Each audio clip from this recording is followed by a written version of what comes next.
noches.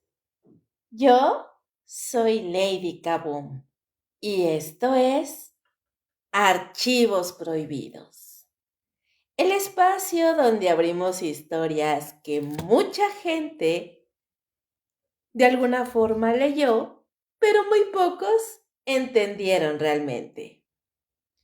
Aquí no venimos a resumir libros, venimos a meternos dentro de ellos. Porque algunas historias terminan cuando cierras la última página y otras apenas empiezan ahí.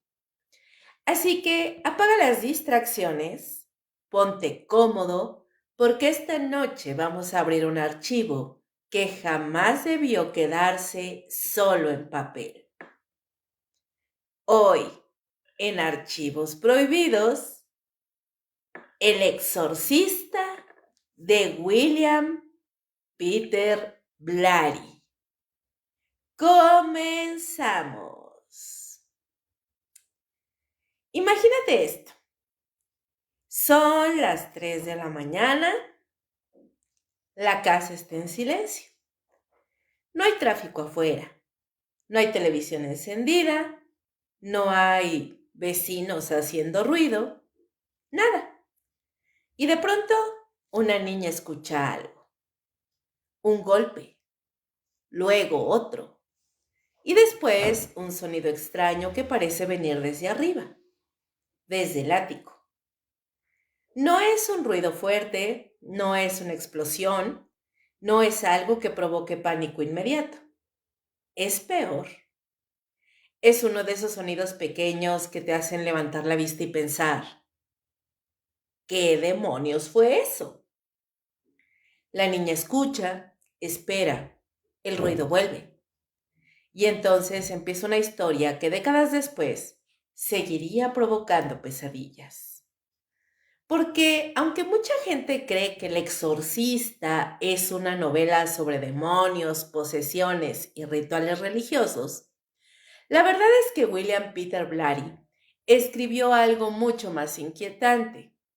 Escribió una historia sobre la duda, sobre el miedo, sobre ese instante en que una persona descubre que las explicaciones normales empiezan a quedarse cortas.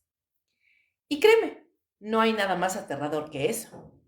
Porque mientras un monstruo puede combatirse, lo desconocido no.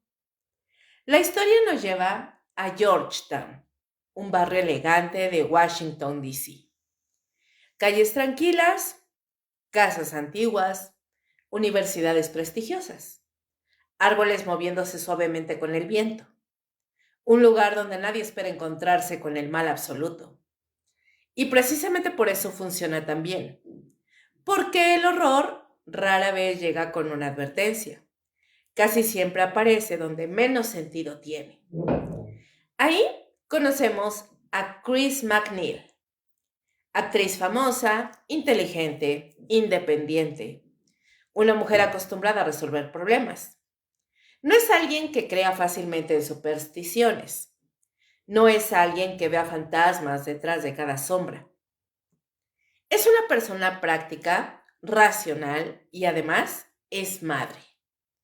Su hija, Regan, tiene 12 años. Es alegre, curiosa, inteligente. De esas niñas que todavía conservan algo de inocencia antes de que el mundo empiece a complicarlo todo. La relación entre ambas es cercana, natural, llena de momentos cotidianos. Y eso es importante, porque Blatty dedica mucho tiempo a construir esa normalidad.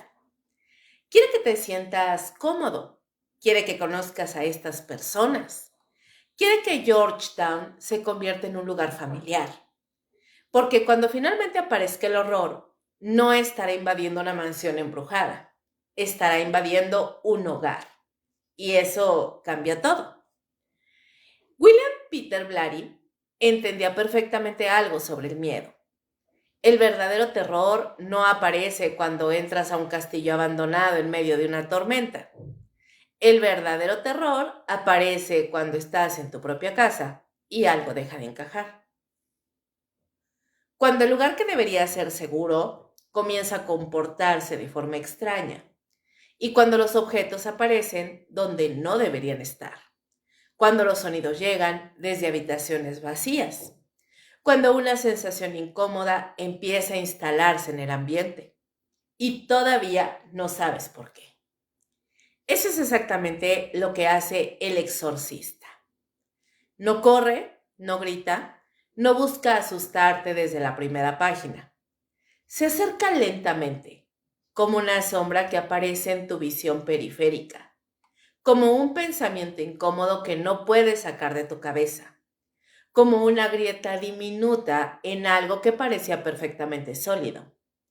Y mientras esa grieta se expande, algo empieza a quedar claro. La explicación lógica siempre llega primero, después otra y luego otra más. Pero eventualmente llega un momento donde ya no quedan explicaciones disponibles. Y ahí es donde comienza el verdadero miedo. Porque esta historia no trata solamente de una posible posesión. Trata sobre lo que ocurre cuando una persona racional se queda sin respuestas, cuando la ciencia parece insuficiente, cuando la experiencia deja de servir, cuando el sentido común empieza a romperse. Y lo peor es que nadie se da cuenta de inmediato, porque el horror no entra corriendo por la puerta principal, entra poco a poco, se instala, observa, espera. Y cuando finalmente decide mostrarse, ya es demasiado tarde para detenerlo. Por eso esta historia no comienza con un exorcismo, no comienza con un demonio, no comienza con sacerdotes. Comienza con algo mucho más simple, mucho más cotidiano, mucho más cercano. Comienza cuando una niña escucha ruidos extraños en su habitación y la realidad empieza a comportarse de forma incorrecta. Si uno solo conociera El Exorcista por la película, podría pensar que la historia arranca prácticamente con una posesión demoníaca, pero en la novela no ocurre así, ni de cerca. William Peter Blatty se toma su tiempo y lo hace porque entiende algo muy importante. El miedo necesita contraste. Para que la oscuridad funcione, primero tiene que existir la luz. Para que el caos resulte aterrador, primero debe existir el orden. Por eso, durante buena parte del inicio, lo que encontramos no es una historia de terror, es una historia sobre una madre y su hija, sobre una vida perfectamente normal.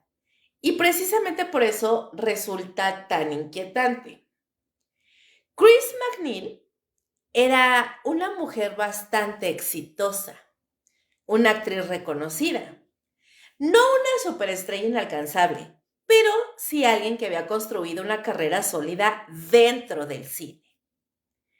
Era inteligente, segura de sí misma, práctica, acostumbrada a resolver problemas y sobre todo acostumbrada a vivir en un mundo donde las cosas tienen explicaciones. Ese detalle es importante porque Chris no es el típico personaje de terror que cree en fantasmas a la primera oportunidad. Muy por el contrario, su manera de ver el mundo es profundamente racional. Si ocurre algo extraño, buscará una explicación lógica. Y surge un problema, seguramente ella acudirá a especialistas. Si algo parece imposible, asumirá que todavía no entiende la respuesta. Y precisamente por eso el lector termina confiando en ella, porque piensa igual que nosotros. Mientras tanto, su vida transcurría en Georgetown. Y Georgetown es casi un personaje más dentro de la novela. Blatty describe el lugar con una familiaridad que lo vuelve tangible. Calles tranquilas, casas antiguas, escaleras de piedra, vecinos caminando, estudiantes universitarios, automóviles cruzando lentamente por avenidas arboladas. Nada parecía amenazante. Nada parecía el escenario donde se desarrollaría una de las historias más famosas del terror moderno. Y dentro de una de esas casas vivía Regan, de 12 años, inteligente, curiosa, divertida. Todavía en esta etapa donde la infancia no ha desaparecido por completo. La relación entre Chris y Regan es uno de los elementos más importantes del libro, porque aquí no encontramos una madre distante ni una familia disfuncional. No, se quieren, se entienden, se acompañan. Discuten de vez en cuando como cualquier familia, pero existe un afecto genuino. Y mientras más sólida parece esa relación, más doloroso se vuelve todo lo que vendrá después. La rutina de ambas transcurre con aparente normalidad. Chris trabaja, Regan estudia, conversan, comen juntas, ven televisión. Comparten momentos simples. Nada extraordinario, nada sospechoso. Nada que haga pensar que el infierno está buscando una puerta de entrada. Y sin embargo, algo empieza a cambiar. Primero son pequeños detalles, tan pequeños que cualquier persona los ignoraría. Un ruido, un golpe, algo que parece moverse en otra habitación. Chris escucha sonidos extraños provenientes del ático. Al principio no les presta demasiada atención. Las casas viejas hacen ruido, la madera se expande, las tuberías vibran, los cambios de temperatura provocan sonidos. Nada fuera de lo normal, o al menos eso parece. Pero los ruidos continúan y poco a poco empiezan a adquirir un patrón extraño. No parecen completamente naturales, no parecen completamente explicables. Lo suficiente para incomodar, pero no lo suficiente para alarmar. Y ahí es donde Blary demuestra su talento, porque el miedo no aparece de golpe, aparece en dosis pequeñas, como gotas cayendo lentamente dentro de una habitación silenciosa. Una noche, luego otra y otra más. Mientras tanto empiezan a ocurrir cosas extrañas dentro de la casa. Objetos fuera de lugar, muebles ligeramente movidos, detalles mínimos. Nada espectacular, nada digno de llamarla a la policía, nada que parezca sobrenatural, pero suficientes anomalías para producir esa sensación incómoda que todos conocemos. Esa sensación de entrar a una habitación y pensar, órale, juraría que esto no estaba aquí. Y cuando ese pensamiento se repite demasiadas veces, algo empieza a cambiar dentro de ti, porque la confianza en tu entorno comienza a debilitarse. Y una vez que eso ocurre, el miedo encuentra espacio para crecer. Regan, por su parte, parece relativamente tranquila. Sigue siendo la misma niña, o casi, porque en medio de esa normalidad aparece un elemento aparentemente inocente, una tabla Ouija. Hoy en día, mucha gente asocia inmediatamente las Ouijas con historias paranormales, pero dentro de la novela la situación es mucho más cotidiana. Regan la utiliza como si fuera un juego, una simple curiosidad, algo divertido para pasar el tiempo, nada más. Y ahí es precisamente donde se encuentra el peligro, porque las cosas verdaderamente inquietantes rara vez anuncian sus intenciones. Chris descubre la existencia de la tabla sin darle demasiada importancia. Una niña jugando, nada extraordinario, nada preocupante. Pero durante una conversación casual surge un detalle, un nombre, un amigo, alguien con quien Regan afirma hablar, alguien que aparentemente conoce muy bien, llamado el Capitán Howdy. El nombre aparece casi como un comentario sin importancia, una observación cualquiera, uno de esos amigos imaginarios que tantos niños inventan. Y si somos honestos, casi cualquier padre reaccionaría igual. Los amigos imaginarios existen, son comunes, forman parte del desarrollo infantil. No hay razón para alarmarse. Pero Blary introduce el concepto de forma magistral, porque desde el principio deja una sensación incómoda. No sabemos exactamente por qué, no sabemos exactamente qué significa, solo sabemos que algo no termina de encajar.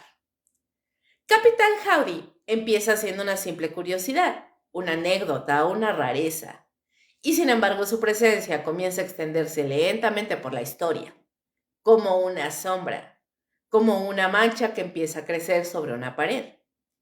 Mientras tanto, los ruidos continúan. Los pequeños incidentes continúan. Las anomalías continúan. Y lo más inquietante es que todavía no existe nada verdaderamente aterrador.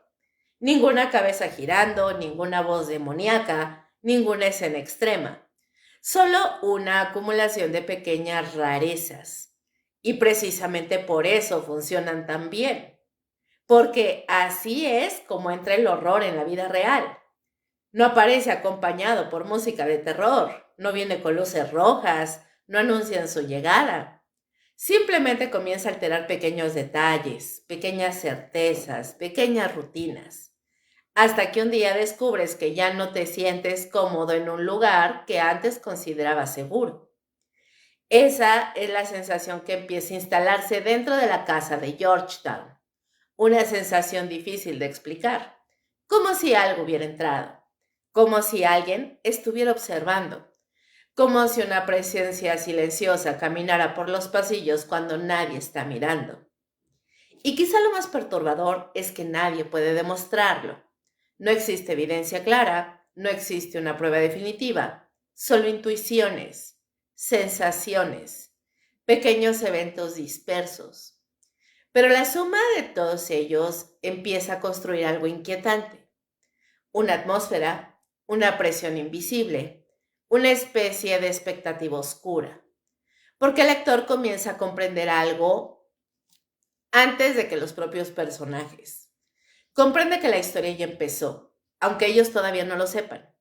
Comprende que algo está ocurriendo dentro de esa casa, aunque todavía no puede explicarlo.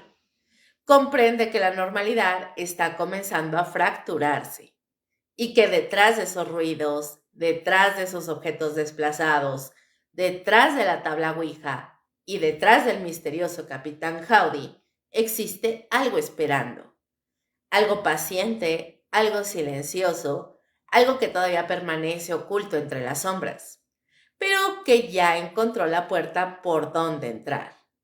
Y una vez que ciertas puertas se abren, cerrarlas puede resultar mucho más difícil de lo que cualquiera imagina.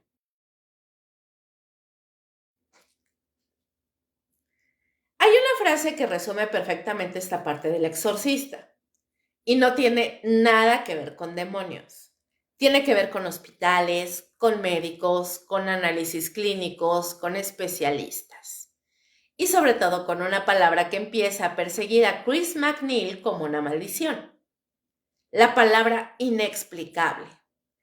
Porque lo primero que desaparece en esta historia no es la normalidad. Lo primero que desaparece es la certeza. Al principio los cambios en Regan son pequeños, tan pequeños que incluso una madre atenta podría justificarlos. Tiene 12 años, está creciendo, está entrando en una etapa complicada. Los niños cambian, su humor cambia, sus emociones cambian, su comportamiento cambia. Eso es normal, o al menos eso parece. Pero poco a poco las transformaciones comienzan a acumularse. Regan empieza a mostrarse más irritable, responde de forma agresiva, pierde la paciencia con facilidad, tiene cambios bruscos de humor, momentos donde parece una niña completamente distinta, y Chris intenta explicarlo. Claro que intenta explicarlo, porque eso es lo que hacen las personas racionales. Buscan causas, buscan lógica, buscan explicaciones. Y durante un tiempo todavía existen explicaciones posibles. Podría ser estrés, cambios hormonales, problemas emocionales, ansiedad, cualquier cosa. Cualquier cosa menos lo que realmente está ocurriendo. Porque la alternativa es demasiado absurda para considerarla. Sin embargo, algo sigue empeorando. Aquí es donde Blary empieza a construir uno de los aspectos más inquietantes de toda la novela, la impotencia. Porque mientras muchas historias de terror giran alrededor del miedo al monstruo, el exorcista dedica una enorme cantidad de páginas al miedo de no saber qué le está pasando a alguien que amas. Y ese miedo es brutal. Porque Chris observa cómo su hija cambia y no puede detenerlo, no puede comprenderlo, no puede explicarlo, solo puede mirar. Y cuanto más observa, más preocupante se vuelve todo. La agresividad aumenta, los comportamientos extraños se multiplican. Regan parece atravesar episodios que nadie logra entender, momentos donde actúa de formas completamente ajenas a su personalidad, momentos donde parece perder el control, momentos donde incluso ella misma parece confundida. Y entonces aparece la medicina, porque si existe una respuesta, seguramente estará ahí, en un hospital, en un laboratorio, en una radiografía, en un especialista, en algún lugar. Tiene que estar. Chris comienza a llevar a Regan de consulta en consulta. Y aquí la novela se vuelve sorprendentemente realista. Muchísima gente recuerda El Exorcista como una historia sobre posesiones, pero una enorme parte del libro consiste en médicos intentando encontrar una explicación científica.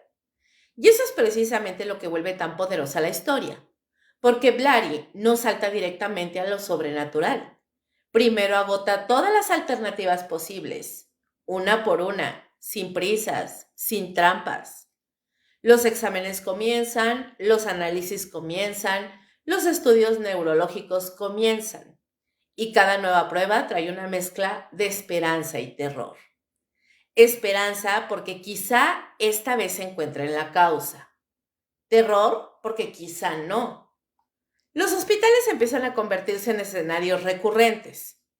Pasillos blancos, luces fluorescentes, máquinas, olores antisépticos, médicos entrando y saliendo, expresiones serias, resultados ambiguos, y una madre esperando respuestas. La medicina de principios de los años 70 tampoco era especialmente amable con los pacientes, hay que decirlo. Muchos procedimientos resultaban invasivos, dolorosos, incómodos. Y Blatty describe algunos de ellos con un nivel de detalle que incluso hoy siguen resultando perturbadores. Porque hay algo profundamente inquietante en ver a una niña sometida a prueba tras prueba mientras nadie entiende qué está ocurriendo. Las agujas, los estudios cerebrales, las exploraciones neurológicas, los análisis interminables. Todo se convierte en una especie de maratón médico. Y aún así las respuestas no llegan. Lo que llega son diagnósticos. Muchos diagnósticos. Demasiados diagnósticos. Y casi todos se contradicen entre sí. Un especialista propone una hipótesis, otro médico la descarta, un médico habla de trastornos neurológicos, mientras otro piensa en alteraciones psicológicas. Un tercero considera algo completamente distinto. Y mientras los expertos discuten entre ellos, Regan continúa deteriorándose. Esa es una de las partes más desesperantes del libro, porque nadie parece estar mintiendo. Nadie parece ser incompetente. Todos están intentando ayudar. Todos están haciendo su trabajo y aún así fracasan. Porque están enfrentándose a algo que no encaja dentro de las categorías conocidas. Y lo más inquietante es que todavía no existe ninguna evidencia definitiva de una posesión. Nada. Todavía es posible pensar que se trata de una enfermedad. Todavía es posible pensar que existe una explicación racional. Todavía es posible creer que la siguiente consulta resolverá todo. Pero cada nueva visita al hospital destruye un poco más esa esperanza. Chris comienza a desgastarse emocionalmente y es imposible no entenderla, porque existe un tipo de sufrimiento especialmente cruel, el sufrimiento de observar a alguien que amas mientras algo lo destruye lentamente y no poder hacer absolutamente nada. No importa cuánto dinero tengas, no importa cuántos especialistas consultes, no importa cuánto te esfuerces, no importa cuánto quieras ayudar. Si nadie sabe qué está pasando, te encuentras completamente indefenso. Esa sensación comienza a consumirla. Día tras día, consulta tras consulta, resultado tras resultado. Y entonces empiezan a aparecer fenómenos aún más extraños. Detalles que no encajan con ninguna enfermedad conocida. comportamientos imposibles de clasificar, manifestaciones que generan más preguntas que respuestas. Pero incluso en ese punto, Chris continúa aferrándose a la lógica, porque abandonar la lógica implica acercarse a algo mucho más aterrador. Implica considerar que quizá las explicaciones convencionales no sean suficientes y nadie quiere llegar ahí. Nadie. Porque aceptar una enfermedad es horrible. Aceptar una condición neurológica es horrible. Aceptar un trastorno psiquiátrico es horrible. Pero al menos siguen siendo categorías conocidas. Siguen siendo territorios explorados. Lo desconocido es otra cosa. Lo desconocido no ofrece tratamiento, no ofrece pronóstico, no ofrece garantías, no ofrece nada. Y precisamente hacia ese territorio comienza a dirigirse la historia, lentamente, sin hacer ruido, como una corriente que arrastra todo hacia aguas más profundas. Mientras tanto, Georgetown sigue funcionando. La gente sigue caminando por las calles, los estudiantes siguen asistiendo a clases, los vecinos siguen viviendo sus vidas. El mundo continúa girando. Y dentro de una casa aparentemente normal, una madre empieza a comprender algo terrible. No se trata solamente de que su hija esté enferma. Se trata de que nadie sabe de qué está enferma. Y esa diferencia cambia todo. Porque cuando existe un diagnóstico, existe un enemigo, existe un nombre, existe una estrategia, existe una batalla. Pero cuando ni siquiera puedes nombrar aquello que está destruyendo a alguien, el miedo adopta una forma completamente diferente.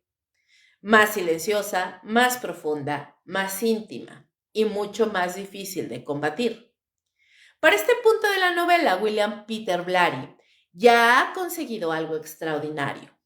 Ha logrado que el lector tema mucho antes de que aparezca cualquier demonio. Porque el verdadero horror todavía no está en la habitación de Regan, todavía no está en la Ouija, todavía no está en el Capitán Howdy, todavía no está en los exorcismos. El verdadero horror está sentado en una sala de espera, escuchando a un médico decir: no sabemos qué tiene. Y para cualquier padre o madre del mundo, hay pocas frases más aterradoras que esa. Porque cuando la medicina deja de tener respuestas, algo mucho más oscuro comienza a ocupar el espacio. Si alguien te preguntara cuál es el verdadero protagonista del exorcista, probablemente respondería sin pensarlo demasiado: Regan. La niña poseída, la víctima, la figura central de toda la historia. Y tendría sentido pensarlo. Después de todo, es la imagen que quedó grabada en la cultura popular. Pero cuando uno se sumerge en la novela de Peter Blatty, descubre algo muy distinto. Porque debajo de la historia de terror existe otra historia, más silenciosa, más humana y posiblemente más dolorosa. La historia de un hombre que está perdiendo la fe. Ese hombre se llama Demian Carras. Y cuando aparece por primera vez, la novela cambia por completo de tono. Hasta ese momento hemos acompañado principalmente a Chris y a su hija Regan. Hemos escuchado el deterioro progresivo de la niña, las visitas médicas, la frustración, la incertidumbre. Pero entonces Blatty abre otra puerta y nos lleva hacia un personaje que aparentemente no tiene relación directa con lo que está ocurriendo. Al menos todavía. Demian Carras es sacerdote, es jesuita, pero también es psiquiatra. Y ese detalle es fundamental, porque Carras vive exactamente entre dos mundos, entre la fe y la ciencia, entre la espiritualidad y la razón, entre lo sobrenatural y lo psicológico. En otras palabras, es el personaje perfecto para una historia como esta. Porque si alguien va a cuestionar la existencia de una posesión demoníaca, ese alguien es él. Y sin embargo, cuando lo conocemos, descubrimos que sus problemas son mucho más profundos que cualquier caso extraño, porque Demian está roto, no por fuera, por dentro, y quizá esa sea la herida más difícil de detectar. Blary nos presenta un hombre agotado, un hombre que lleva años cargando conflictos que no sabe cómo resolver, un hombre que ya no encuentra paz en aquello que antes daba sentido a su vida. Y el origen de buena parte de ese dolor tiene un nombre, y ese nombre es de su madre. Porque detrás del sacerdote existe un hijo, y detrás del sacerdote existe la culpa. Una culpa inmensa, pesada, persistente. La madre de Demian había envejecido sola. Vivía en condiciones difíciles, dependía de ayuda, necesitaba compañía, necesitaba atención. Y Demian nunca logra liberarse de una sensación devastadora. La sensación de no haber hecho lo suficiente por su mamá. La sensación de haber fallado. La sensación de haberla abandonado. No importa cuántas veces intente racionalizarlo. No importa cuántas explicaciones se encuentre. La culpa sigue ahí, esperándolo como una sombra. Y cuando finalmente su madre muere, algo se rompe dentro de él. No ocurre de forma dramática, no hay una explosión emocional, no hay una escena melodramática. Lo que ocurre es peor. Una erosión lenta, silenciosa, constante. La pérdida de sentido. Porque Demian comienza a preguntarse cosas que antes no cuestionaba. Empieza a mirar su vocación con otros ojos. Empieza a mirar su fe con otros ojos. Empieza a mirar el mundo con otros ojos. Y las respuestas ya no llegan. Hay algo muy interesante en cómo Blary construye este personaje, porque no presenta a Demian como un ateo, ni como un rebelde, ni como alguien que odia la religión. No, su problema es mucho más complejo. Quiere creer, pero cada vez le cuesta más hacerlo. Y cualquiera que haya atravesado una crisis profunda puede entender esa sensación. No es que desaparezca la necesidad de creer, es que desaparece la capacidad, o al menos parece desaparecer. Demian continúa celebrando misas, continúa ejerciendo como sacerdote, continúa cumpliendo sus responsabilidades, pero por dentro está lleno de dudas, y esas dudas empiezan a consumirlo, poco a poco, día tras día. La fe que antes parecía sólida, ahora se siente distante, lejana, difusa, como una voz que escucha cada vez menos.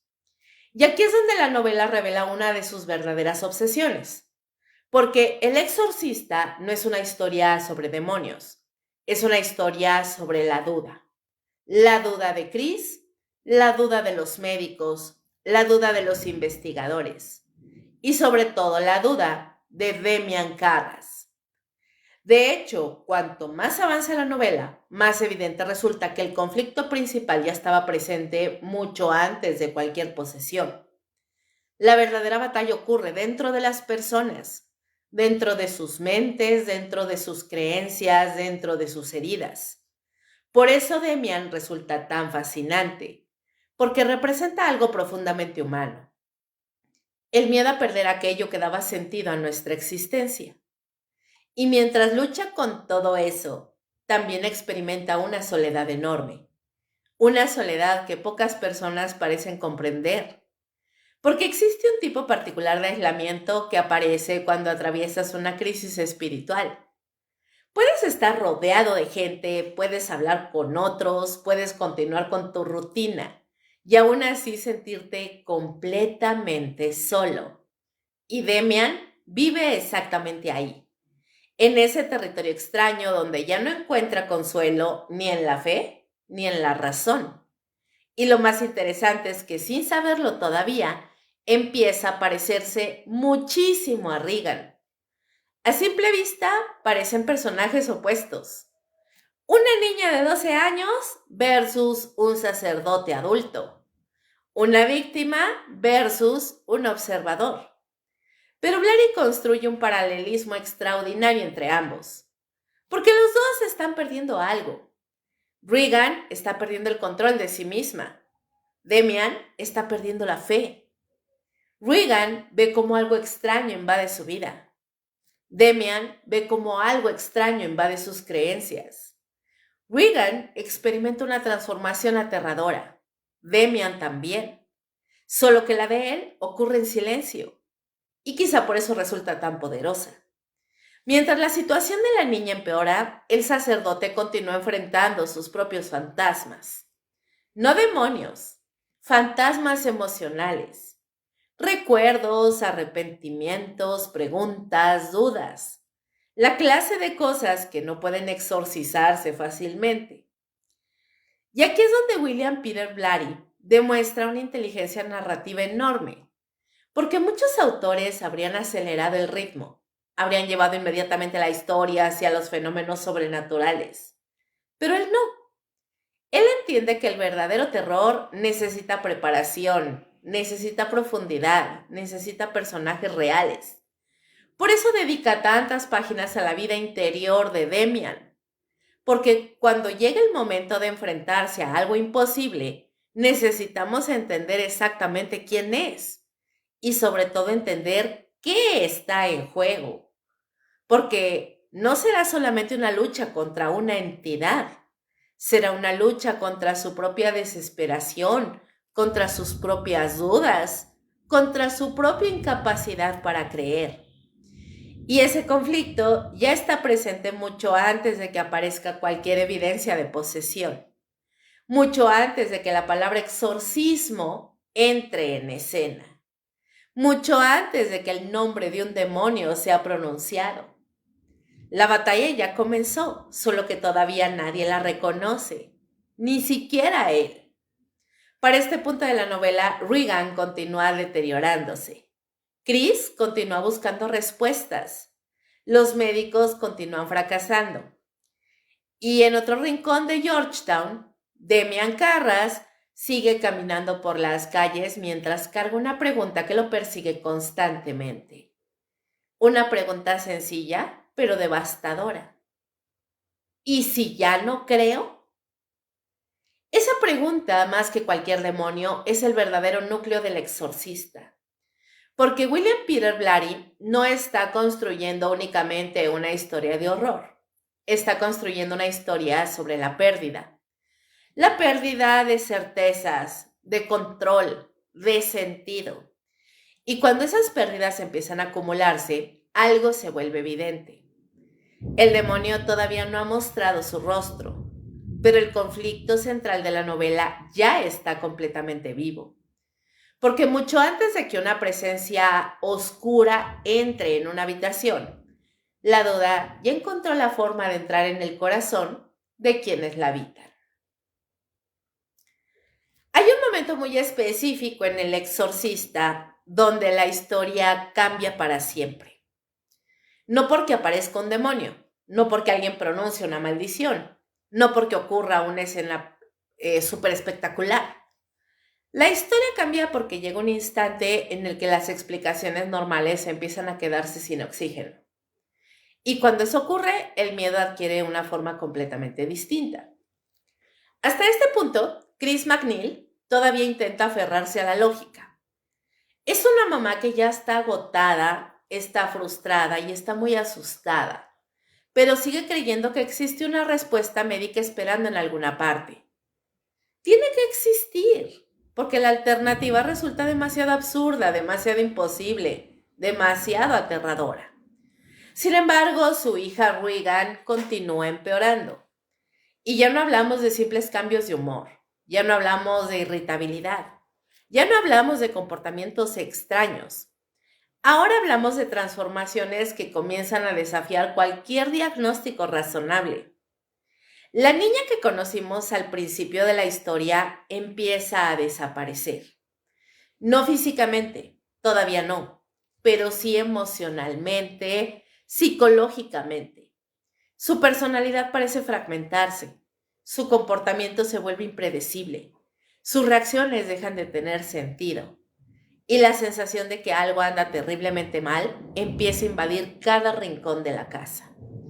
Lo más angustiante para Chris es que el deterioro ocurre frente a sus ojos. No puede ignorarlo, no puede racionalizarlo, no puede convencerse de que todo está bien, porque cada día resulta más evidente que su hija Regan ya no es la misma. Y entonces comienzan a aparecer fenómenos que los médicos simplemente no logran acomodar dentro de ninguna explicación conocida. La fuerza física de la niña cambia, sus movimientos cambian, su conducta cambia, y poco a poco surge una pregunta que nadie quiere formular. Porque formularla implica acercarse a un territorio peligroso. ¿Qué pasa si esto no es una enfermedad? Vaya, nadie quiere decirlo, nadie quiere pensarlo, pero la pregunta empieza a crecer, como una sombra, como una presencia silenciosa, como algo que se encuentra al fondo de todas las conversaciones, esperando. Mientras tanto, los cambios físicos se vuelven cada vez más notorios. Regan parece consumirse. Su cuerpo ya refleja el desgaste de algo que nadie entiende. Su aspecto cambia, su mirada cambia, su presencia misma parece cambiar. Y lo aterrador es que no ocurre de manera instantánea, ocurre gradualmente. Lo suficiente para que quienes la rodean puedan observar la transformación paso a paso. Como si estuvieran viendo cómo alguien se aleja lentamente de sí mismo. Hay momentos donde todavía parece la misma niña, momentos donde surge un destello de normalidad. Y precisamente por eso duele más. Porque esos pequeños instantes recuerdan constantemente quién era antes de que todo comenzara. Por esos momentos duran cada vez menos. Y los episodios inquietantes duran cada vez más. Los médicos continúan examinándola, continúan buscando, continúan proponiendo teorías, pero ninguna logra abarcar la totalidad de lo que está ocurriendo, porque las piezas ya no encajan. Cuando las piezas dejan de encajar, el miedo empieza a ocupar el espacio vacío. Uno de los cambios más perturbadores aparece en su voz. La voz. Algo tan cotidiano, tan humano, tan íntimo, y sin embargo de pronto deja de comportarse como debería. La forma de hablar de Regan comienza a alterarse, y no se trata simplemente del tono, se trata tampoco de los gritos. Hay algo profundamente incorrecto en lo que sucede, como si las palabras estuvieran siendo producidas por alguien más, como si detrás de la voz conocida existiera otra presencia intentando abrirse paso. Y aquí Blary demuestra nuevamente su habilidad para incomodar, porque una voz alterada resulta aterradora precisamente por lo familiar que es. Todos conocemos la voz de las personas que amamos. La reconocemos inmediatamente. Forma parte de su identidad. Por eso, cuando algo altera esa voz, la sensación de extrañeza es inmediata, instintiva, visceral. Chris escucha a su hija y al mismo tiempo siente que no la está escuchando. Y esa contradicción empieza a romper algo dentro de ella. Los comportamientos violentos también aumentan. Y no hablamos solamente de rabietas, hablamos de episodios que generan auténtico miedo. Momentos donde la agresividad parece surgir de un lugar imposible de identificar. Momentos donde Regan parece transformarse en alguien completamente distinto. Y eso es justamente lo que aterroriza a quienes la rodean. No solo lo que hace, sino la sensación de que ya no reconocen a la persona que tienen enfrente. Porque el horror más poderoso rara vez proviene de lo desconocido. Muchas veces proviene de ver algo conocido convertirse en extraño. Ver un rostro familiar volverse irreconocible. Ver una voz familiar sonar ajena. Ver a alguien amado transformarse en otra cosa. Y esa transformación continúa acelerándose. Pero quizá lo más inquietante de todo son los momentos donde Regan parece conocer cosas que no debería conocer. Información, detalles, observaciones, fragmentos de conocimiento que desafían cualquier explicación sencilla. Y aquí la novela empieza a tensar al máximo la cuerda entre la psicología y lo sobrenatural. Porque incluso cuando aparecen estos fenómenos, Blary se niega a entregar respuestas fáciles. No corre a decir, ah, mira, esto es un demonio. No, mantiene viva la duda, mantiene viva la incertidumbre, obliga al lector a permanecer en ese espacio incómodo donde nada está claro, porque ese espacio resulta mucho más aterrador que cualquier respuesta definitiva. Mientras tanto, la reacción de quienes rodean a Regan evoluciona. Al principio predominaba la preocupación. Después apareció la frustración. Ahora comienza a surgir algo diferente. El miedo.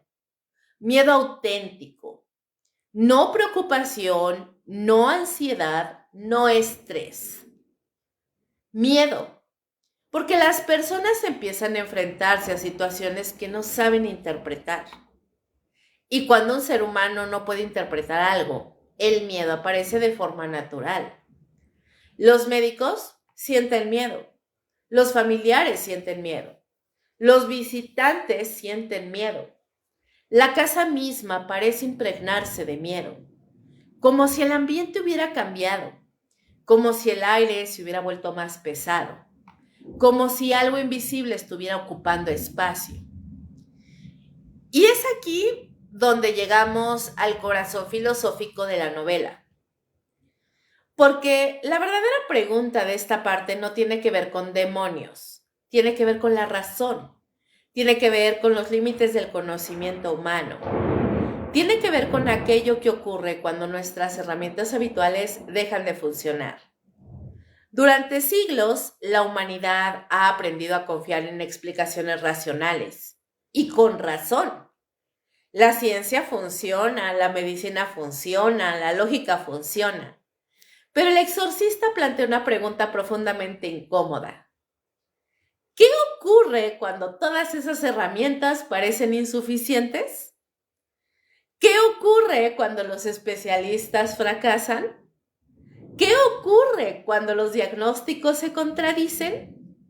¿Qué ocurre cuando las respuestas desaparecen? Porque mientras existe una explicación racional, el mundo sigue siendo comprensible, sigue siendo manejable, sigue siendo seguro. Pero cuando la explicación racional deja de funcionar, algo cambia, algo se rompe. Y el vacío que queda puede resultar aterrador. Eso es exactamente lo que está ocurriendo en la novela.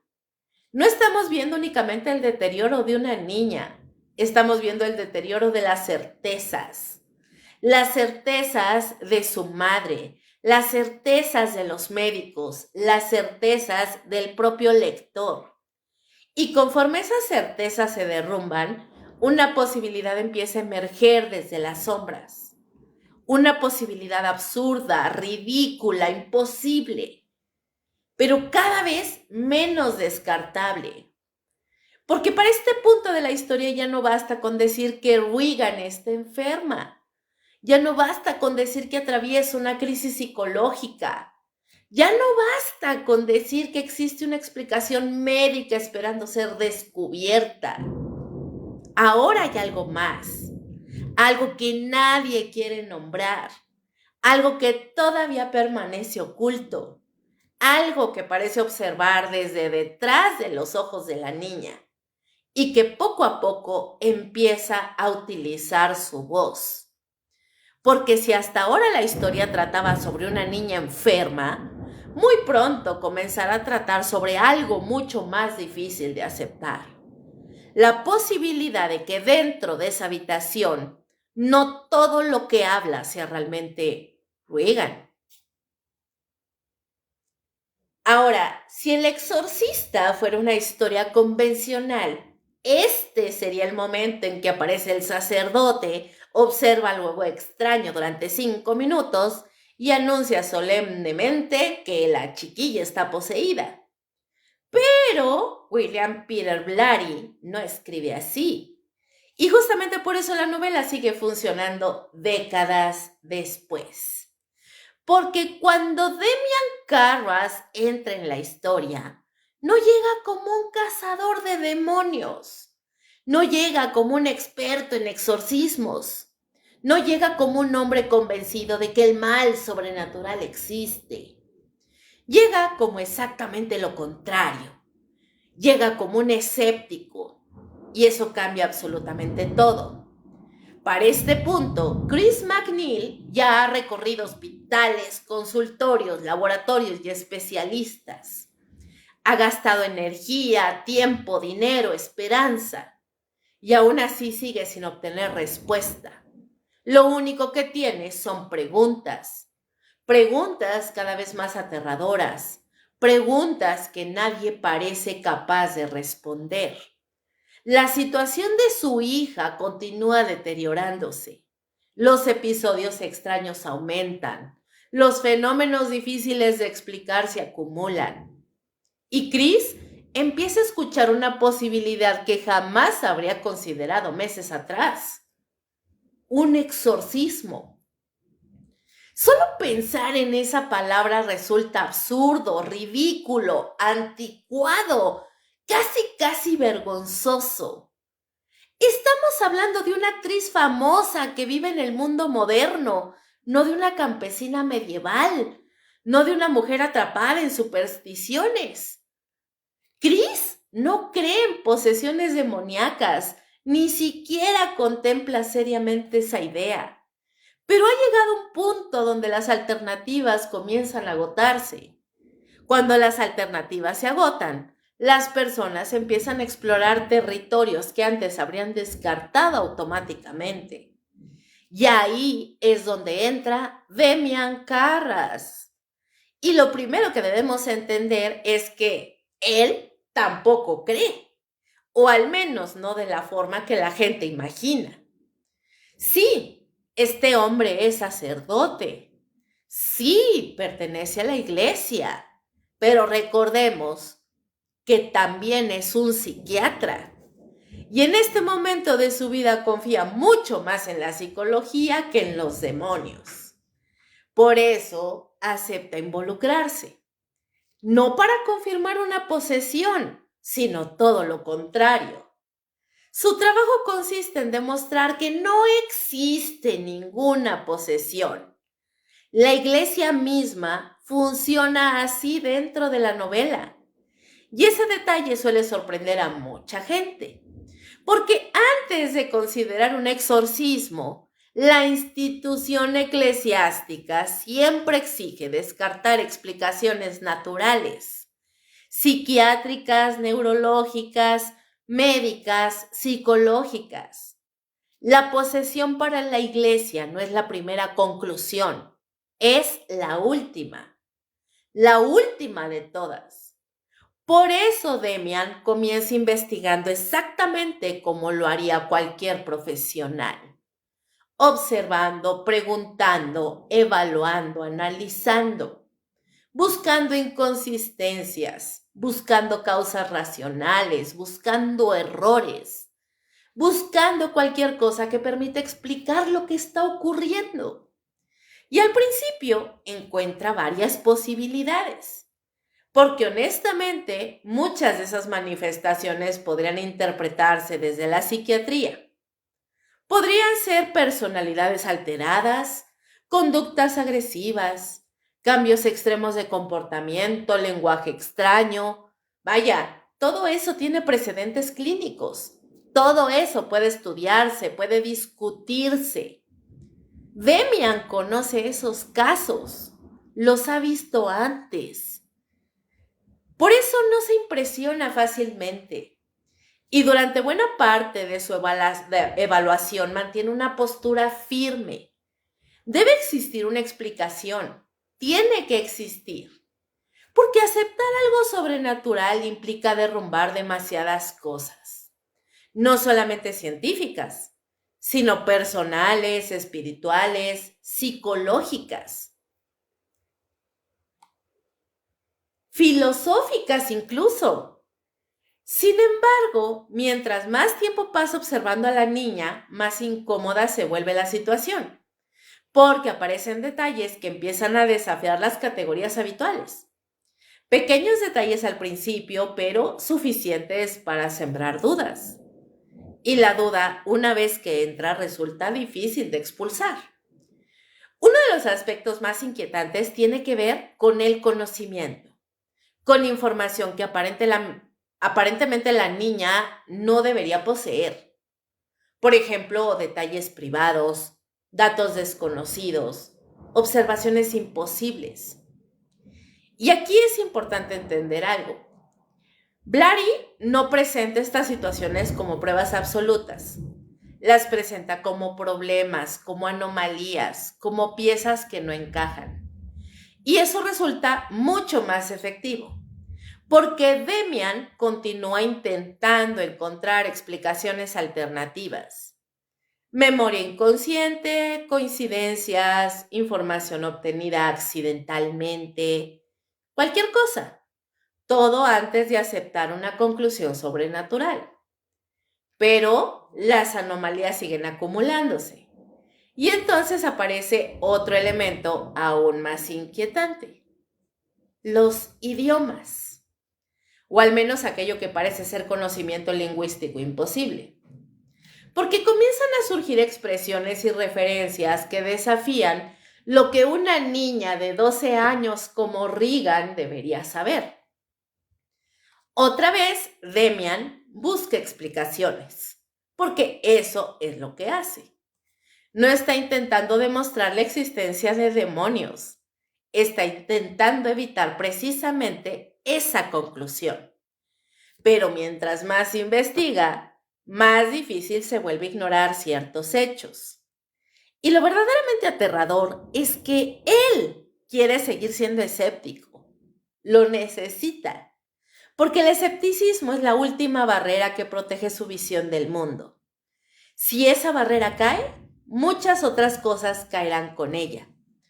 Por eso, cada nuevo fenómeno representa un golpe psicológico, no solamente profesional, personal, muy personal. Los acontecimientos físicos tampoco ayudan, porque algunos episodios parecen desafiar directamente aquello que conocemos sobre el comportamiento humano. No se trata únicamente de fuerza, ni únicamente de movimientos extraños. Se trata de una acumulación constante de situaciones imposibles de clasificar. Y cuanto más se intenta analizarlas racionalmente, más evidente resulta que algo está escapando de su comprensión. Esa sensación comienza a perseguirlo. Lo acompaña, lo desgasta, lo obliga a cuestionarse cosas que preferiría él no cuestionar. Porque durante años ha vivido atrapado entre dos mundos, la fe y la ciencia, la religión y la psiquiatría, la espiritualidad y la razón. Y ahora ambos mundos parecen entrar en conflicto, por primera vez de forma directa, por primera vez de forma inevitable. Lo interesante es que Blary nunca convierte a Demian en un creyente instantáneo. Eso habría sido demasiado fácil, demasiado artificial, demasiado simple. Lo que hace es mucho más humano. Lo convierte en un hombre lleno de incertidumbre. Porque la incertidumbre resulta mucho más real que la certeza. Y mucho más aterradora, por supuesto. Hay noches en las que Demian analiza todo lo ocurrido y encuentra explicaciones plausibles. Hay otras donde esas explicaciones se derrumban. Hay momentos donde cree entender el caso y otros donde siente que apenas ha comenzado a comprenderlo. Esa oscilación constante se convierte en una forma de tortura, porque ya no está luchando solamente contra un fenómeno extraño, está luchando contra sus propias convicciones, contra sus propias creencias, contra su propia necesidad de encontrar sentido. Y mientras tanto, la niña Regan continúa deteriorándose. Y cada nuevo episodio parece empujar la situación un poco más lejos, un poco más allá de los límites conocidos, un poco más cerca de algo que nadie quiere nombrar. La duda empieza a transformarse en el verdadero protagonista de esta parte de la novela. Repito, no el demonio, no la posesión, la duda. Porque la duda es lo que mantiene despierto a Demian. La duda es lo que destruye sus certezas. La duda es lo que lo obliga a seguir investigando. Y la duda es también lo que hace que el lector continúe avanzando. ¿Queremos respuestas? Claro que sí. Demian también quiere respuestas. La madre de Regan quiere respuestas. Todos queremos respuestas. Pero las respuestas siguen alejándose, como si la realidad misma estuviera retrocediendo cada vez que alguien intenta alcanzarla. Y ahí reside la genialidad de William Peter Blatty, porque para este punto todavía no sabemos exactamente qué está ocurriendo, ni tampoco Demian lo sabe, ni la mamá de Regan lo sabe, ni tampoco nosotros lo sabemos. Lo único que sabemos es que las explicaciones convencionales empiezan a escasear. Empiezan a quedarse demasiado pequeñas. Y cuando una explicación deja de ser suficiente, surge una duda inevitable. Una pregunta que Demian lleva semanas evitando. Una pregunta que amenaza con destruir todo aquello en lo que cree. ¿Y si esto no pertenece al campo de la psiquiatría? ¿Y si no estamos hablando de una enfermedad? ¿Y si la razón por primera vez no tiene todas las respuestas? Esa posibilidad todavía le parece insoportable, todavía le parece absurda, todavía le parece imposible. Pero cada día que pasa resulta un poco menos imposible que el anterior. Y eso, para un hombre que ha dedicado su vida a comprender el comportamiento humano, es mucho más aterrador que cualquier demonio. Porque enfrentarse a un monstruo es una cosa. Descubrir que tus herramientas para entender el mundo podrían no ser suficientes es otra completamente distinta.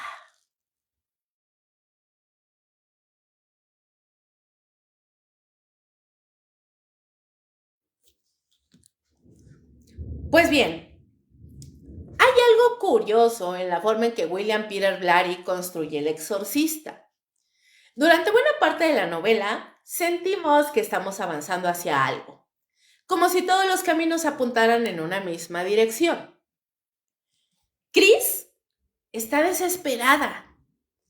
Regan empeora cada minuto que pasa. Demian está perdiendo certezas.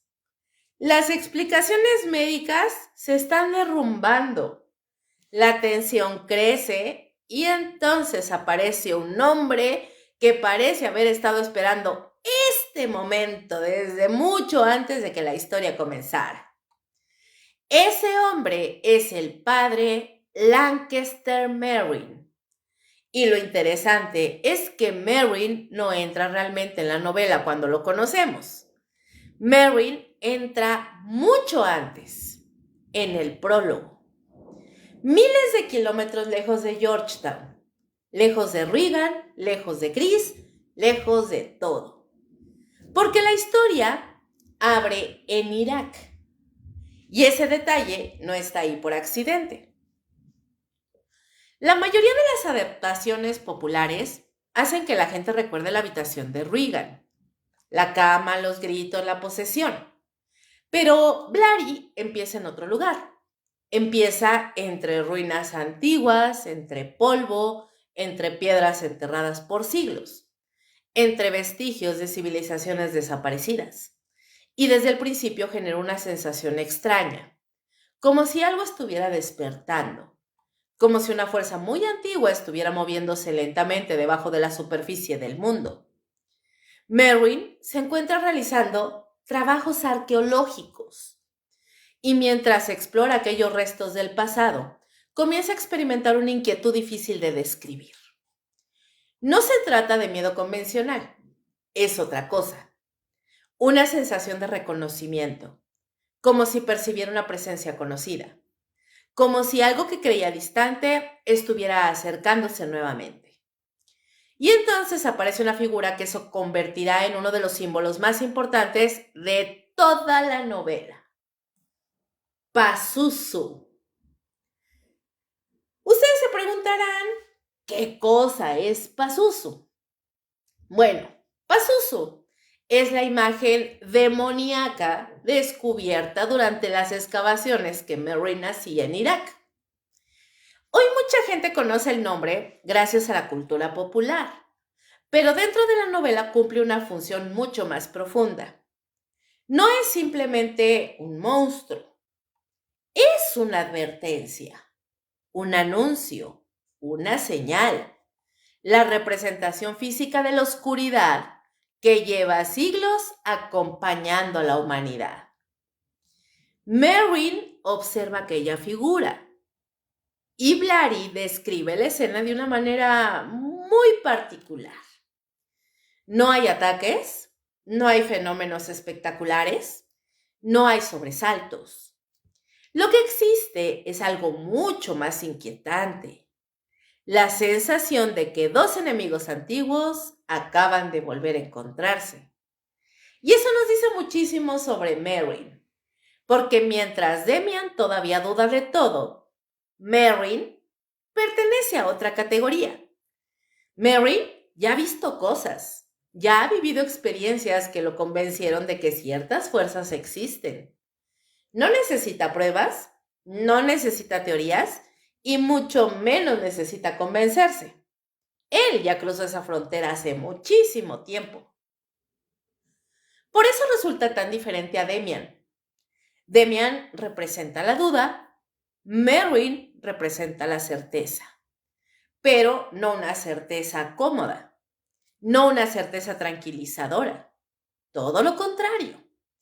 Porque saber que algo existe también significa saber cuán peligroso puede ser.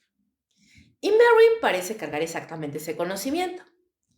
Pues bien, a medida que la novela nos revela fragmentos de su pasado, entendemos que ya había enfrentado fenómenos similares.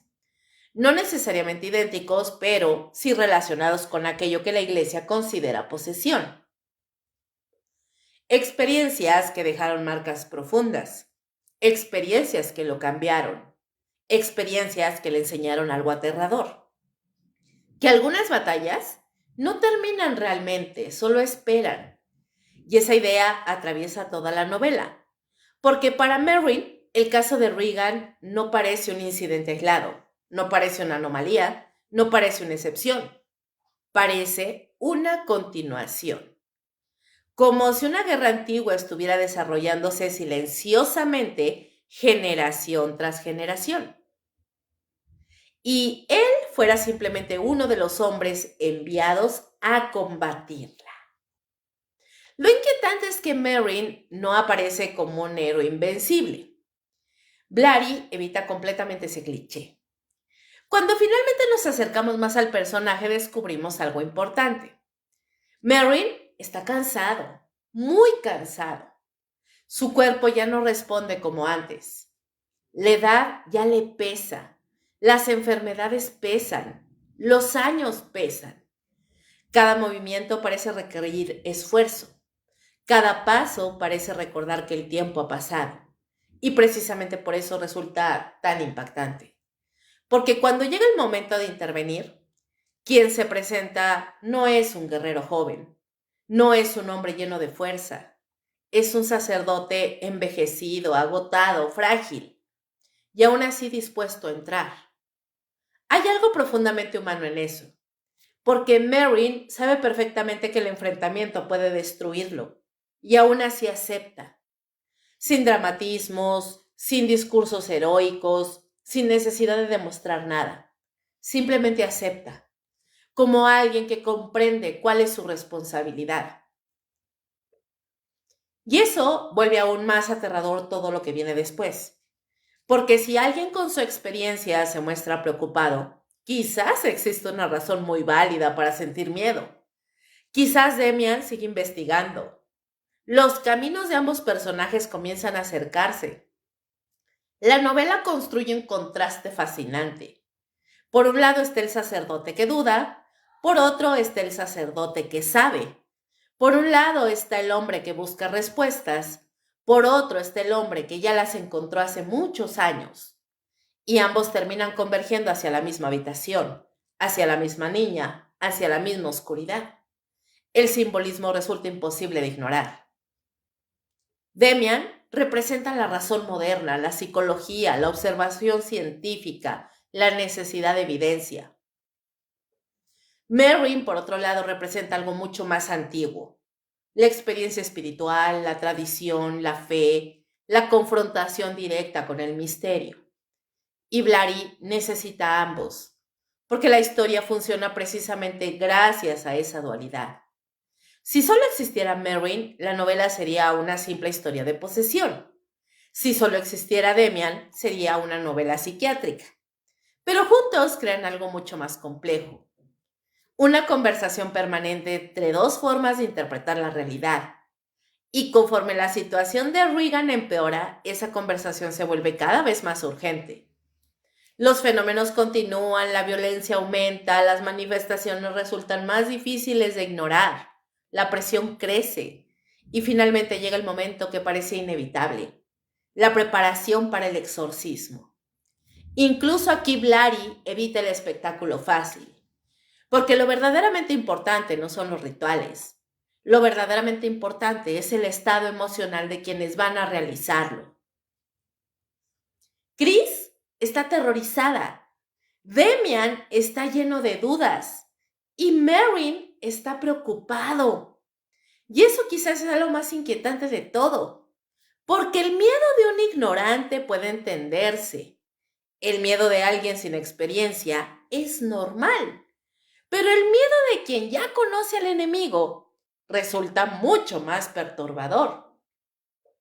Porque implica conocimiento, implica memoria, implica antecedentes, implica que sabe exactamente qué puede ocurrir. Hay una sensación constante de fatalidad rodeando al personaje, como si hubiera visto suficientes cosas para comprender que ciertas victorias siempre tienen un costo. Y mientras se acerca a Georgetown, parece cargar sobre los hombros no solo el peso de los años, también el peso de todas las batallas anteriores, de todos los enfrentamientos, de todas las cicatrices invisibles. El prólogo de Irak empieza entonces a cobrar sentido. Pazuzu, las ruinas, la mirada de Merrin, la sensación de amenaza, todo estaba preparando este momento. Porque para él lo que sucede en la habitación de Regan no es un accidente aislado. Es un capítulo más de algo mucho más antiguo, mucho más grande, mucho más oscuro. Y por primera vez desde que comenzó la novela, aparece alguien que no necesita preguntarse si el mal existe. Su problema es otro, mucho peor, porque sabe que el mal sí existe y sabe que muy pronto tendrá que mirarlo directamente a los ojos. Porque mientras Demian todavía lucha por decidir qué creer, Merrin ya ha llegado a una conclusión aterradora. La batalla que comenzó entre las ruinas de Irak nunca terminó realmente.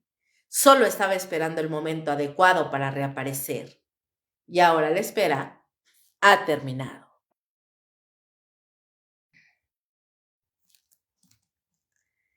Hay una razón por la que tantas personas recuerdan la habitación de Regan, incluso décadas después de haber leído el libro o visto alguna película. No es una habitación especialmente grande, no es un castillo embrujado, no es una mansión gótica, no es un cementerio y tampoco es una iglesia abandonada. Es simplemente un dormitorio, una habitación común, una habitación donde una niña debería dormir. Y precisamente por eso resulta tan perturbadora, porque William Peter Blatty entiende algo fundamental sobre el horror. Lo verdaderamente aterrador no siempre ocurre en lugares extraños. Muchas veces ocurre en lugares familiares, lugares donde nos sentimos seguros, lugares que conocemos, lugares cotidianos. Cuando finalmente comienza el exorcismo formal, el lector ya lleva cientos de páginas observando cómo la normalidad se desmorona. Pero ahora la situación entra en una fase completamente distinta. Ya no se trata de investigar, ya no se trata de formular una hipótesis, ya no se trata de buscar diagnósticos. Ahora se trata de enfrentarse directamente a aquello que habita dentro de Regan. Y esa diferencia cambia por completo la atmósfera de la novela, porque hasta este momento todavía existía cierta distancia. Los médicos observaban, los especialistas analizaban, los investigadores estudiaban. Ahora no. Ahora Demian y Merrin entran en la habitación. Y una vez que cruzan esa puerta, la lógica ordinaria deja de ser suficiente. La habitación misma parece transformarse. No físicamente, al menos no al principio. Lo que cambia es la sensación, la percepción, la experiencia de quienes permanecen dentro. Blatty convierte este espacio reducido en algo mucho más grande, mucho más opresivo, mucho más peligroso. Porque la verdadera batalla ya no ocurre únicamente alrededor de Regan, ahora ocurre dentro de las mentes de quienes intentan ayudarla. Y eso es exactamente lo que vuelve tan poderosa esta parte de la novela. El demonio, o aquello que habla a través de la niña, no se comporta como un monstruo convencional. No intenta simplemente destruir, no intenta únicamente atacar. Hace algo mucho más sofisticado, mucho más cruel. Observa, analiza, busca puntos débiles y después los utiliza. Porque una parte de las ideas centrales del libro es que el mal comprende perfectamente las vulnerabilidades humanas. No necesita inventarlas, solo necesita encontrarlas. Y Demian está lleno de vulnerabilidades. La culpa por su madre sigue viva. La crisis de fe sigue abierta. Las dudas continúan persiguiéndolo. El sentimiento de insuficiencia sigue creciendo. Todo aquello que intentó ocultar durante años parece quedar expuesto, como si alguien estuviera revisando cada rincón de su mente, como si alguien estuviera examinando cuidadosamente cada herida emocional y después presionando exactamente donde más le duele. Eso es lo que hace tan inquietante la presencia que habita dentro de Regan, porque no parece actuar al azar. Parece conocer, parece entender, parece saber cosas que no debería saber. Y mientras Demian intenta mantener la calma, comienza a enfrentarse a una realidad aterradora. La entidad no solo busca intimidarlo, busca quebrarlo, busca destruir su resistencia emocional, busca convertir sus propias dudas en armas. Y con Merrin ocurre algo parecido, aunque de una manera distinta. Porque Merrin llega con experiencia, llega preparado, llega sabiendo que enfrentará algo hostil, pero precisamente por eso comprende el verdadero peligro. No subestima aquello que tiene enfrente, no se deja engañar por el espectáculo, no se distrae, porque entiende que la batalla no consiste únicamente en soportar fenómenos extraños, consiste en resistir psicológicamente, consiste en conservar la voluntad, consiste en no rendirse. Y eso resulta cada vez más difícil. A medida que avanzan los rituales, los fenómenos físicos continúan intensificándose. La habitación parece desafiar constantemente las reglas habituales de la realidad. Los acontecimientos se acumulan, las anomalías aumentan y el ambiente se vuelve cada vez más insoportable. Pero Blatty nunca convierte esto en un simple catálogo de efectos sobrenaturales, porque lo que realmente importa es el impacto psicológico, el desgaste, la fatiga, la tensión, la sensación de estar atrapado en un lugar donde nada funciona como debería. Hay algo profundamente asfixiante en la manera en que describe el exorcismo. El lector siente que la habitación se vuelve más pequeña, más cerrada, más pesada, como si el aire mismo estuviera siendo comprimido, como si la presión aumentara lentamente, como si cada minuto dentro de esa habitación costara un esfuerzo enorme. Y mientras tanto la presencia continúa atacando, no con fuerza bruta, más bien con inteligencia, con crueldad, con precisión, porque entiende perfectamente a quién tiene enfrente.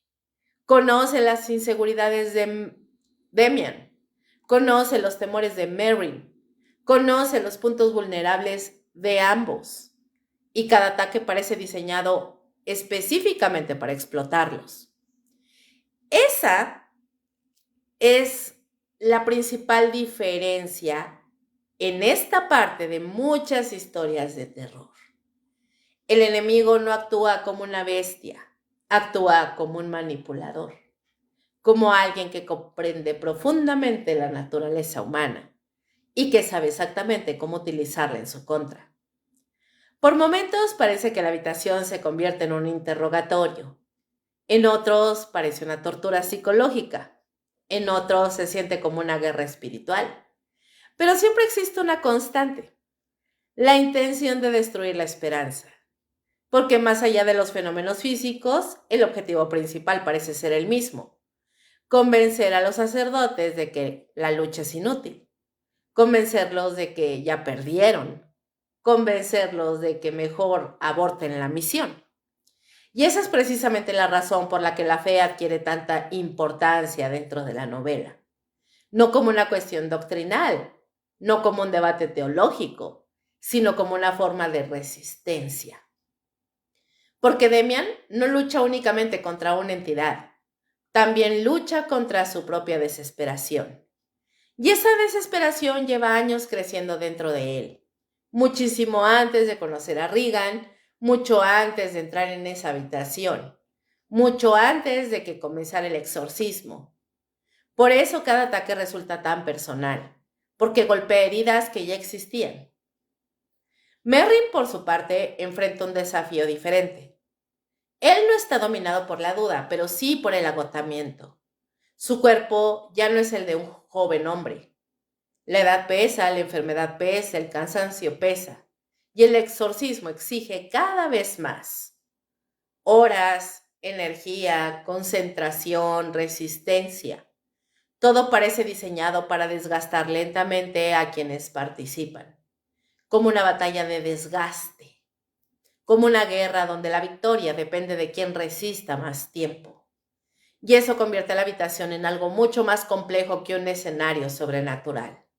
Se convierte en un campo de batalla psicológico, un lugar donde las armas principales no son los objetos físicos, son las emociones, los recuerdos, las culpas, los miedos, las dudas. Blatty logra algo extraordinario aquí. Transforma un espacio reducido en el centro emocional de toda la novela. Todo converge ahí. Las heridas de Demian, las experiencias de Merrin, el sufrimiento de Chris, la destrucción de Regan, la lucha espiritual, la incertidumbre, la desesperación. Todo termina encerrado dentro de esas cuatro paredes. Y mientras los días avanzan, algo comienza a quedar claro. La verdadera amenaza nunca fue solamente lo que habita dentro de la niña. La verdadera amenaza es la capacidad de esa presencia para destruir psicológicamente a quienes intentan enfrentarse a ella.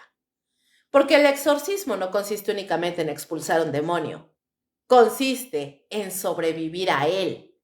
Y esa diferencia resulta fundamental. A estas alturas de la historia, la habitación ya parece existir fuera de la realidad cotidiana, como si se hubiera convertido en un territorio aparte, un lugar donde las reglas normales ya no aplican, un lugar donde el tiempo parece comportarse de forma diferente, un lugar donde las personas salen más cansadas, más heridas y más vulnerables de lo que entraron. Y mientras la batalla continúa, Demian empieza a comprender algo aterrador. La pregunta ya no es si aquello que enfrenta es real. La pregunta es cuánto tiempo podrán resistir antes de quebrarse. Porque dentro de esa habitación la realidad parece haberse roto. Y cuando la realidad se rompe, no siempre son los muros los que se derrumban primero. A veces son las personas. Hay finales que intentan sorprender, hay finales que intentan asustar y hay finales que intentan decir algo sobre la condición humana. El desenlace del exorcista pertenece a esta última categoría, Porque cuando llegamos a las últimas páginas de la novela, el horror ya ha cumplido su función. La posesión ya ocurrió, la batalla ya comenzó, las dudas ya fueron sembradas, las heridas ya fueron abiertas. Ahora queda algo mucho más difícil: sobrevivir al costo de todo lo ocurrido.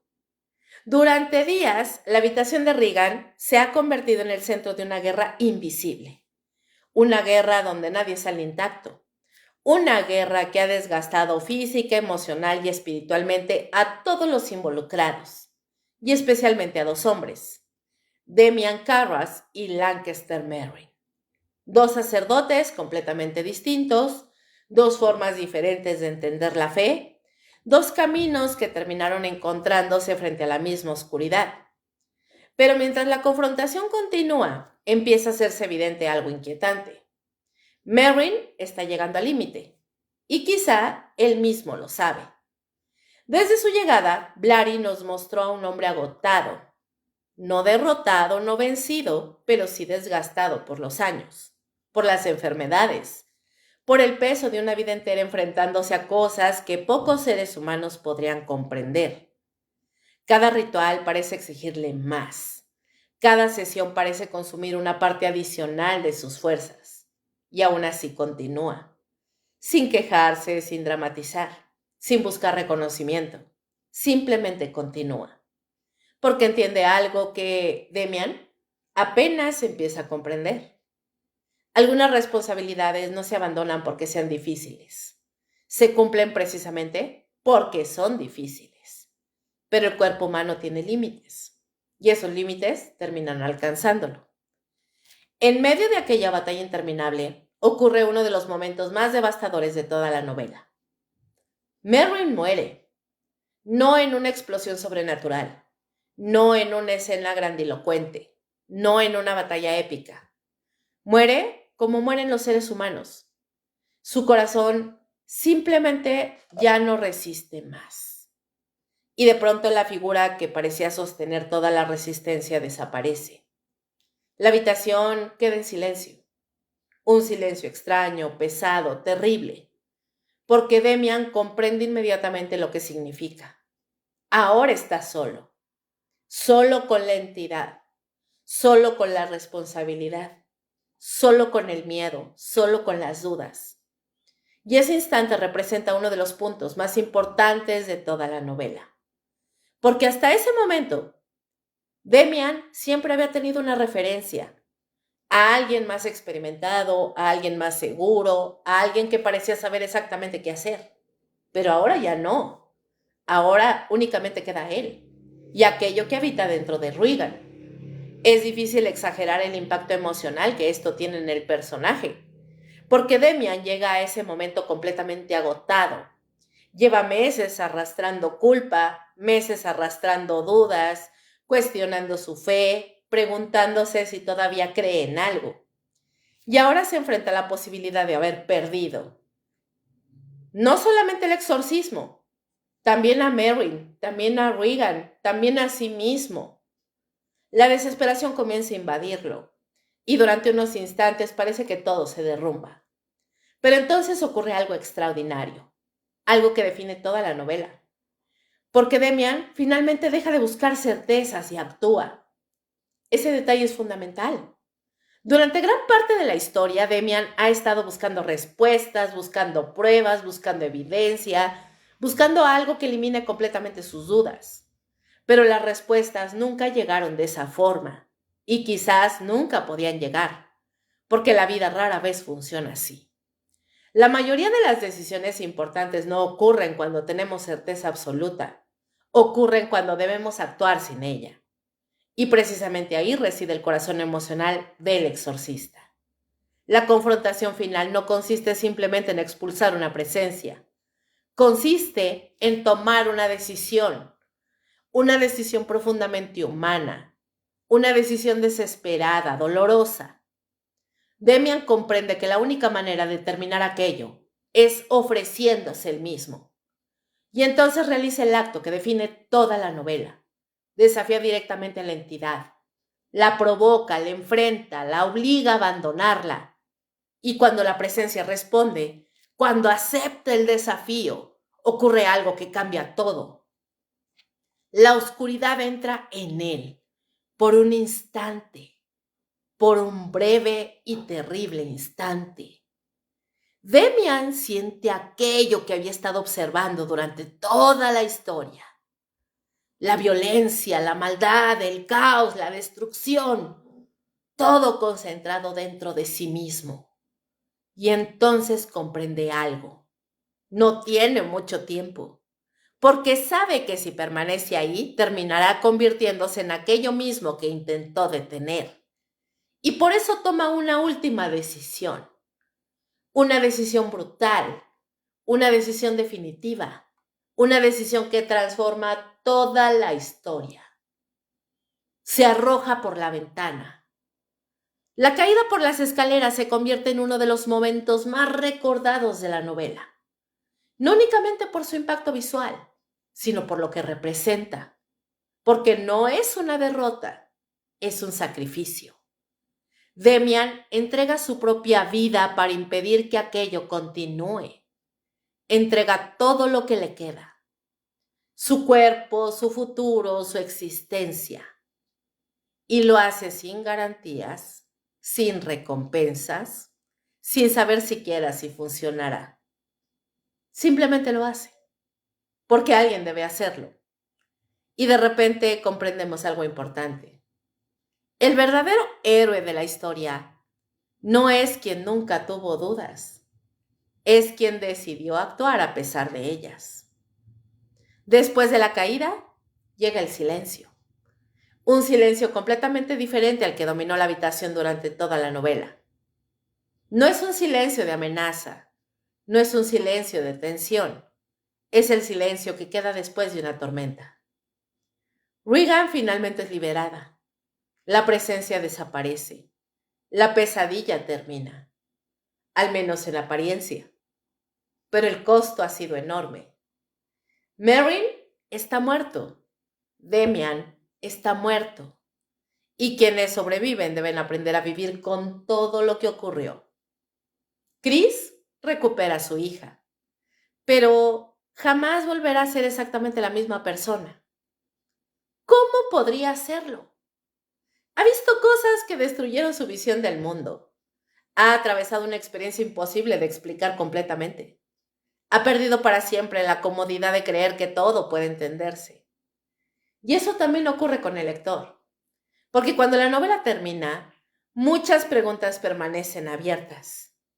Blatty nunca entrega respuestas absolutas. Nunca convierte la historia en un simple manifiesto religioso. Nunca elimina por completo la ambigüedad. Lo que hace es mucho más interesante. Nos deja reflexionando, nos deja incómodos, nos deja pensando. Y ahí aparece la verdadera conclusión de la novela. No una conclusión sobre demonios, no una conclusión sobre posesiones, una conclusión sobre la fe.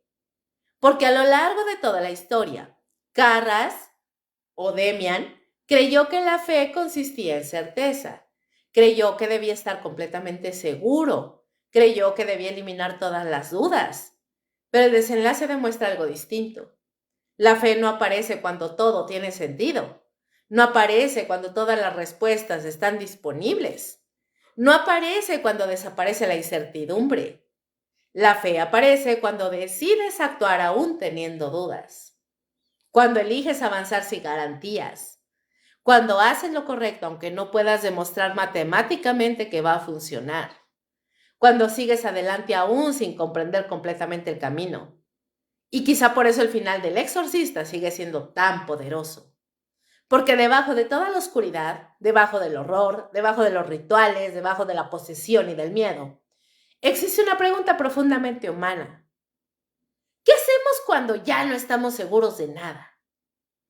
La respuesta de Demian fue simple: actuar de todos modos. Y en esa decisión encontró algo que llevaba toda la novela buscando. No una explicación, no una respuesta, sino una razón para creer. Cuando alguien menciona El Exorcista, la mayoría de las personas piensa inmediatamente en ciertas imágenes. La cama, la habitación, la voz imposible, la niña poseída, los sacerdotes, el ritual, el demonio. Y eso es normal, porque esas escenas terminaron convirtiéndose en parte de la cultura popular. Pero después de recorrer la novela completa, ocurre algo curioso. Empiezas a darte cuenta que William Peter Blatty quizá estaba escribiendo sobre otra cosa, algo mucho más humano, algo mucho más cercano, más incómodo. Porque si observamos con atención, el libro no trata únicamente sobre una posesión, trata sobre personas intentando encontrarle sentido a un mundo que ha dejado de tenerlo. Y eso cambia completamente la forma de entender la historia. Regan representa el horror visible, la manifestación externa, la tragedia que todos pueden observar. Pero debajo de esa tragedia existen otros conflictos. Su madre, Chris, lucha contra la impotencia. Demian lucha contra la culpa. Meryn lucha contra el desgaste. Y todos ellos se enfrentan a una misma pregunta. ¿Qué haces cuando tus certezas dejan de funcionar? Esa pregunta atraviesa toda la novela. Y quizás sea la razón por la que sigue siendo tan poderosa décadas después de haber sido publicada. Porque todos los seres humanos terminamos enfrentando algo parecido. No me refiero a un demonio, no necesariamente. Tampoco me refiero a una posesión, pero sí a momentos donde las respuestas desaparecen, momentos donde la lógica parece insuficiente, momentos donde el sufrimiento no encaja dentro de ninguna explicación razonable. Y ahí es donde El Exorcista deja de ser una historia sobrenatural y se vuelve una historia profundamente humana. Durante años, mucha gente interpretó la novela como una batalla entre religión y ciencia. Y sí, en cierto sentido lo es, porque aparecen médicos, psiquiatras, diagnósticos, procedimientos clínicos, y al mismo tiempo tenemos a sacerdotes, a fe, a espiritualidad, rituales. Pero Blatty nunca presenta esa relación como una guerra simple. No convierte a la ciencia en enemiga ni convierte a la religión en una única respuesta. De hecho, la historia muestra algo mucho más interesante. Muestra que ambas intentan responder preguntas distintas. La medicina intenta comprender el funcionamiento del cuerpo, la psiquiatría intenta comprender la mente, la fe intenta comprender aquello que da significado al sufrimiento, y cuando la tragedia golpea, las personas suelen buscar ayuda en todas partes, porque el dolor rara vez respeta fronteras filosóficas. La madre de Regan, Chris, busca médicos. Después busca sacerdotes. Y no porque abandone la razón, sino porque el amor por su hija la obliga a explorar cualquier posibilidad. Y eso resulta profundamente humano. Y lo mismo ocurre con Demian, porque el verdadero viaje del personaje nunca fue derrotar a un demonio. Su verdadero viaje consistió en enfrentarse a sí mismo. Durante gran parte de la novela vive atrapado entre la fe y la duda, entre lo que cree y lo que teme creer. Pero al final descubre algo importante. La duda no destruye necesariamente la fe. A veces la hace más honesta, más humana, más real. Porque una fe que jamás ha sido cuestionada es fácil. Una fe que ha sobrevivido a la incertidumbre es otra cosa completamente distinta. Y quizá por eso el sacrificio final tiene tanta fuerza emocional, porque Demian no actúa desde la certeza absoluta, actúa desde la decisión, desde la responsabilidad, desde el amor por otra persona. Actúa porque alguien debe hacerlo. Y eso convierte el desenlace en algo mucho más profundo que una simple victoria contra el mal. Lo convierte en una reflexión sobre el sacrificio humano, sobre la capacidad de entregar algo de uno mismo para salvar a alguien más. Esa es una de las razones por las que El Exorcista continúa vigente. Porque debajo de toda esa oscuridad existe una historia sobre personas intentando protegerse unas a otras, intentando encontrar esperanza, encontrar significado, intentando resistir. Y mientras más tiempo pasa, más evidente resulta que el legado cultural de la novela no proviene únicamente de sus escenas aterradoras. Proviene de las preguntas que deja abiertas. Preguntas que siguen incomodando tanto a creyentes como a escépticos. Porque 80 años después de haber sido escrito este libro, seguimos sin resolver completamente ciertos misterios humanos. Seguimos preguntándonos qué es la conciencia, qué es la fe, qué es el mal, qué ocurre cuando la mente se rompe, qué ocurre cuando el sufrimiento parece no tener explicación. Y quizás ahí se encuentra el verdadero corazón de la obra. Porque tal vez el demonio más aterrador no sea Pazuzu, tal vez el demonio más aterrador sea el vacío. Ese vacío que aparece cuando dejamos de creer que existe algo más grande que nosotros. No necesariamente un Dios, no necesariamente una religión, simplemente algo, un propósito, un significado, una razón para seguir adelante cuando las respuestas desaparecen. Y esa idea es mucho más inquietante que cualquier criatura sobrenatural, porque los monstruos pueden combatirse, las posesiones pueden terminar, las pesadillas pueden acabar, pero el vacío puede acompañar a una persona durante toda una vida. Y quizá por eso el exorcista sigue provocando conversación décadas después. Porque debajo de la posesión existe una pregunta profundamente humana. Una pregunta que sigue viva mucho después de cerrar el libro. Una pregunta que no tiene una respuesta definitiva. Una pregunta que William Peter Blatty nos deja flotando en la oscuridad. Porque después de cerrar El Exorcista, uno descubre algo incómodo. La posesión no es lo que da miedo. Lo que da miedo es preguntarse cuánto tiempo seguiríamos aferrados a la razón si una noche la realidad empezara a romperse frente a nuestros ojos. Y así cerramos el archivo de esta noche. Pero si algo he aprendido es que las historias realmente perturbadoras nunca terminan cuando acabe el libro. Se quedan dando vueltas en la cabeza, aparecen en conversaciones, cambian la manera en la que ves a la gente. O peor, la manera en la que te ves a ti mismo. Porque al final, las mejores historias no son las que más entretienen, sino las que te obligan a hacer esa pausa incómoda y preguntarte, ¿y si esto no era tan ficción como parecía?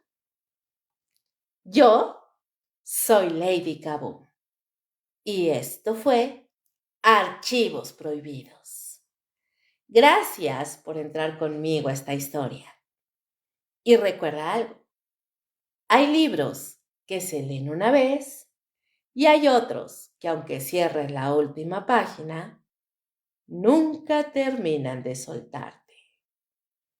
Muy buenas noches y como siempre les deseo, dulces pesadillas. Chao, chao.